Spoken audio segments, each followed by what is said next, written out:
Caleb never expected the evening to start with a phone call that would quietly undo the rhythm of his life. He was curled on his worn couch in his Portland studio, half listening to the rain drum against the window, when his phone glowed with a number he hadn't seen in years. It was his Aunt Lydia. He hesitated, then answered. Caleb, her voice came through, warm, familiar, but threaded with a fragility he didn't remember. It's been too long. Before he could reply, another voice joined the line. His Aunt Ruth. Calm. Measured. That old tone of quiet authority. We were hoping you might do something for us, she said. Not a chore. Not an obligation. Something different. Caleb frowned, curiosity flickering to life. What do you mean? A pause stretched just long enough for him to hear Lydia inhale, as if steadying herself. We want you to come spend a week with us, Lydia said. Just us. Not as your aunts.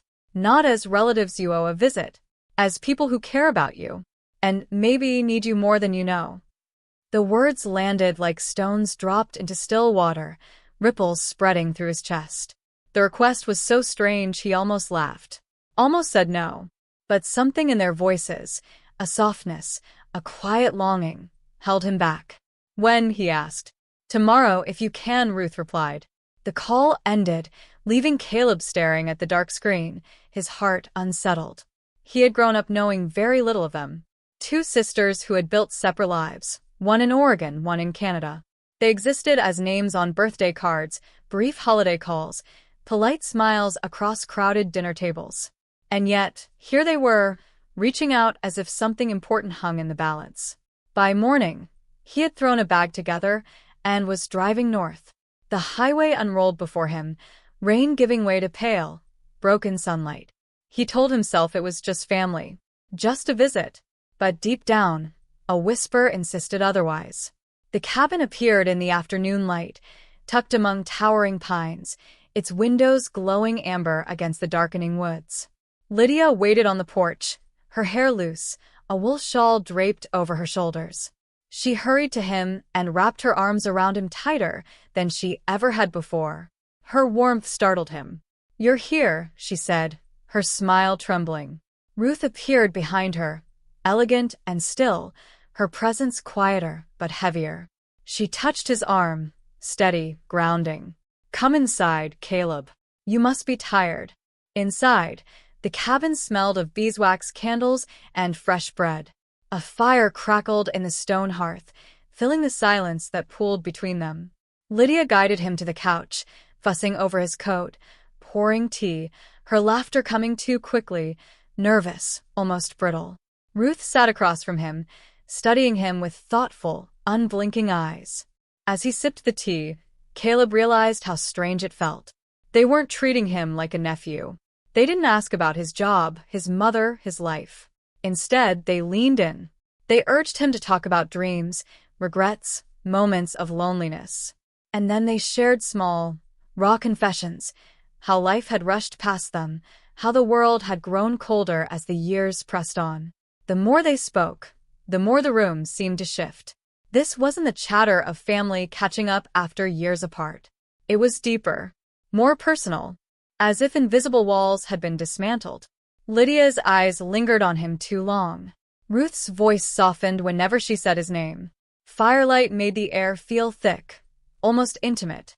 At one point, Lydia leaned closer, her hand brushing his as she refilled his cup. The touch jolted him, simple, yet too warm, too careful to be accidental. Ruth caught the moment, her lips pressing into a knowing line, though she said nothing. Caleb excused himself after dinner and retreated to the guest room. He closed the door and leaned against it, his heart racing. Why did it feel like this? Like he had walked into something unspoken, something fragile and dangerous? He lay in bed, staring at the ceiling, remembering the way Lydia's laugh carried a hidden ache. The way Ruth's eyes never left his face. The way they had both looked at him, as if expecting something. It was only the first night, and already the ground beneath him was shifting. The second evening began with firelight and silence. Caleb sat on the couch, a glass of wine in his hand, trying to steady himself. The room was warm, the kind of warmth that slows your thoughts, but his heart was moving too fast. Lydia sat on the rug near the fireplace, her knees tucked under her, her eyes sparkling with something between mischief and longing. Ruth sat across from him, calm as ever, her back straight, her gaze steady, watching everything. It didn't feel like family. It didn't feel like duty. It felt like something else. Lydia broke the silence first. Do you remember the last time we saw you? You were 16. You barely spoke a word to us. Her laugh was soft, but her eyes didn't leave his face. Now look at you. Grown. Different. We almost don't know you anymore. Caleb smiled awkwardly. That was years ago. People change. Ruth leaned forward, her voice low, deliberate. Yes. People change. And sometimes we only notice when it's too late. The way she said it sent a chill through him. She didn't mean it as small talk. She meant something heavier. Lydia reached for the bottle and refilled his glass before he could protest. Her fingers brushed his wrist, lingering just long enough to make his chest tighten.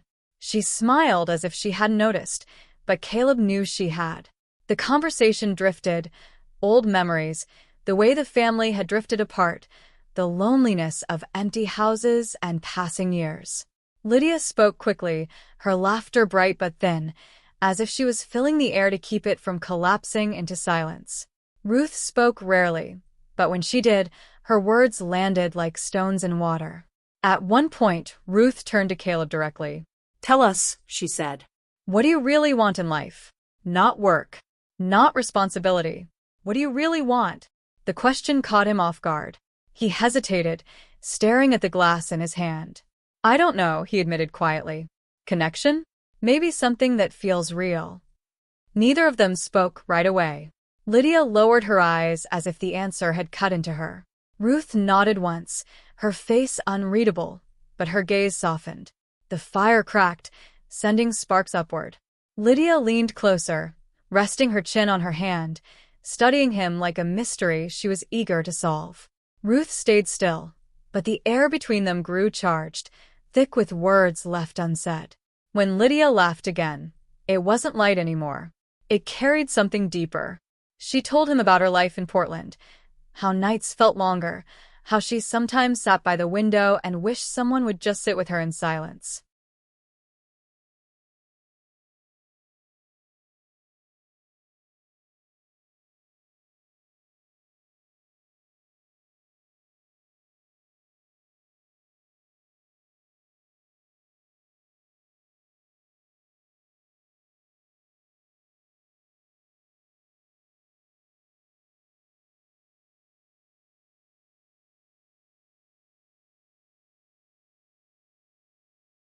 Ruth added her own confession, quiet but raw.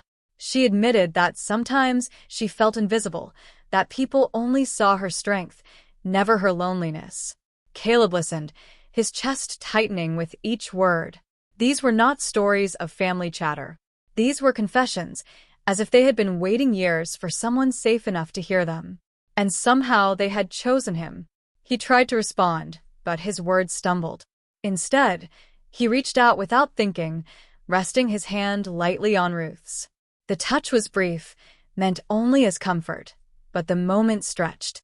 She looked at him, and in her eyes was something he couldn't name, gratitude, longing, maybe both. Lydia noticed. She tilted her head, her smile faint, almost sad, but she said nothing. The night grew later. Lydia curled on the couch beside him, her shoulder pressing against his, casual yet deliberate. Ruth remained across from them, her silence heavier now, her eyes watching every shift, every breath. When the clock struck midnight, Caleb excused himself, his voice unsteady. I think I should sleep. Lydia touched his arm. Of course. Rest well. Ruth only nodded, but her expression carried something unspoken, something that followed him down the hallway. In the quiet of the guest room, Caleb sat on the edge of the bed, his hands gripping the sheets. His heart wouldn't slow. He replayed the evening again and again, Lydia's playful nearness, Ruth's steady intensity, the way both had opened their hearts in ways that didn't feel like family. He knew this wasn't simple. He knew something was stirring beneath the surface. But another truth rose stronger than fear. He didn't want to leave. The next morning began with silver mist crawling over the lake, the kind of quiet that makes the world feel paused. Caleb stood at the window, still restless from a sleepless night. The air smelled of pine and damp earth, and for a moment, he thought of leaving, packing his bag, driving away. But before the thought could settle, Lydia knocked softly and stepped inside without waiting. "You're awake," she said with a smile. "Come with us. We're going for a walk." Ruth was already waiting outside, her coat buttoned, her hands in her pockets. She looked different in the morning light, calmer, softer. The sharpness from the night before replaced by something quiet, almost vulnerable. Without a word, the three of them began down the narrow path that curved along the lake's edge. The water was glassy, holding the reflection of pines and the pale sky. Birds cut across the silence now and then, but mostly it was just their footsteps crunching against the damp ground. Caleb walked between them. Lydia linked her arm through his as though it was the most natural thing in the world. Her warmth against him was steady, and every now and then she leaned her head against his shoulder, a gesture both affectionate and too close. He tried not to look at Ruth, but he could feel her watching. It was Lydia who broke the silence. "You know what's funny?" she said. "When we were younger, Ruth and I used to dream about moments like this. Not with you, you weren't even born yet, but with someone we could feel close to. Someone who would make everything feel less lonely." Caleb glanced at her, uncertain how to answer. She smiled, but it wasn't teasing. It was wistful, almost sad. Ruth's voice came from behind, low and steady. "That's why we asked you here, Caleb. We didn't want another holiday where everyone smiles at the table and then disappears. We wanted something real. Someone to share the silence with. Someone who listens." Caleb slowed his steps, his heart beating fast. He felt Lydia's grip on his arm tighten slightly, as if she was afraid he would pull away. "I don't know what you mean," he said, though part of him knew exactly what they meant. Lydia stopped walking and turned toward him. The mist wrapped around them, the world suddenly small and private. Her eyes searched his, wide and bright, almost pleading. "We mean this," she said. You. Us. Together, without pretending to be something we're not. Before he could respond, Ruth stepped closer. She didn't touch him, but her nearness was enough. Her gaze was steady, her voice soft. "We don't want to confuse you," Ruth said. "We don't want to hurt you. But we've both lived long enough to know that what matters isn't what others expect. It's what makes the heart beat." Caleb's throat tightened. He looked at Lydia, then at Ruth. The weight of their eyes made it impossible to breathe evenly. Lydia smiled faintly, though her voice trembled. "Don't you feel it too? This pull between us?" He didn't answer. He couldn't. His silence was an answer of its own. They walked again, slower this time. Lydia kept close, her arms still looped through his. Ruth stayed quiet, but her presence felt even stronger now, like her silence carried more than words ever could. When they reached the edge of the dock, then Lydia leaned forward, her hand brushing his as she took the glass from him. Her touch lingered. She set the wine down and looked at him with a softness that made his chest tighten. "You've been quiet," she said gently. "Do we frighten you?"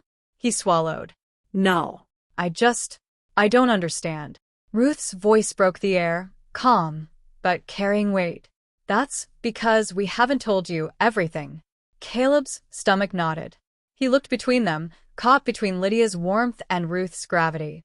Lydia leaned closer, her eyes shimmering with something that wasn't playfulness anymore. It was longing, raw and uncovered. "We asked you here," Lydia whispered, "because we didn't want to live in silence anymore. We've spent years hiding, waiting for people who never came, building lives that felt full but were empty inside. We wanted something real, someone to share ourselves with, someone who sees us, not as a role, not as an obligation." Ruth nodded, her tone lower, steadier. "We're tired of pretending. We don't want to be just aunts who show up for birthdays. We want to love. We want to be loved honestly, without walls." The words pressed into Caleb's chest, heavy and electric. He searched their faces for a sign that this was a joke, some strange game. But there was no laughter. No teasing. Only open hearts and the weight of truth. Lydia touched his hand again, this time holding it. Her fingers were warm, trembling slightly. We're not asking for something you can't give. We're asking you to let this be what it is. To stay with us, not out of duty, but because you feel it, too. Caleb's pulse pounded in his ears. He looked at Ruth, needing clarity. Ruth leaned forward, her gaze unwavering. You feel it. Don't deny it. The closeness. The pull between us. It's here. We can all sense it. You're not imagining this, Caleb. He pulled his hand back, standing abruptly, pacing the rug like the ground itself was too unsteady. His words stumbled out in broken pieces. This isn't normal. You're my aunts. I came here thinking it was family, thinking you just wanted company. Lydia rose too, stepping toward him. And you gave us company. But Caleb, look at me. Does this feel like family to you? The way we talk, the way we sit together, the way you look at us? It's more than that. You know it. Her nearness was unbearable, her honesty sharper than any blade. Ruth stood last, slower, but when she spoke, her voice was almost tender. We are not asking you to replace anything. We are asking you to allow yourself to step into something true. The ending, new and satisfying. For a long moment, no one moved. The fire crackled softly, and the cabin seemed to hold its breath. Caleb stood in the center of the room, his heart a wild thing in his chest. He looked at Lydia, her eyes wet, hopeful. He looked at Ruth, steady, patient, her walls finally down. And then something inside him let go. Not a decision made of logic. Not a surrender born of pressure. But a quiet, undeniable recognition. He had felt more alive in the past 2 days than he had in years. He had been seen. Truly seen. And for the first time, he realized he wanted to see them back. He sat down again, not on the edge of the couch this time, but between them. Slowly, he reached out and took Lydia's hand, then Ruth's. Their fingers intertwined, warm and real. I don't know what this is, he said, his voice low but steady. I don't know what to call it, but I feel it. And I'm not running. Lydia let out a breath she seemed to have been holding for days. A tear slipped down her cheek, but she was smiling. Ruth squeezed his hand once, firm, grounding, and for the first time, her eyes glistened. Then stay, Ruth whispered. Stay the rest of the week. And after that, we'll figure out together. They didn't need more words that night. The fire burned low, and the three of them sat in the quiet. Not the heavy silence of strangers, but the easy stillness of people who had finally stopped pretending. Outside, the lake shimmered under a full moon. Inside, something new had begun. Epilogue, narrated voiceover. The week at the cabin ended, but the story didn't. Caleb drove back to Portland, but he returned the following month, and the month after that. In time, he packed up his small studio and moved to a town halfway between Lydia's home in Oregon and Ruth's in Canada. They never gave what they shared a name that fit neatly into the world's categories. They didn't need to. What mattered was the truth of it. 3 people who had been lonely in their own ways, choosing each other. Not out of obligation. Not out of blood. But out of love, messy, unconventional, and real. And on quiet evenings, when the mist rose off the lake and the cabin glowed with firelight, they would sit together on the old dock, feet dangling above the water, and feel, at last, that they had come home.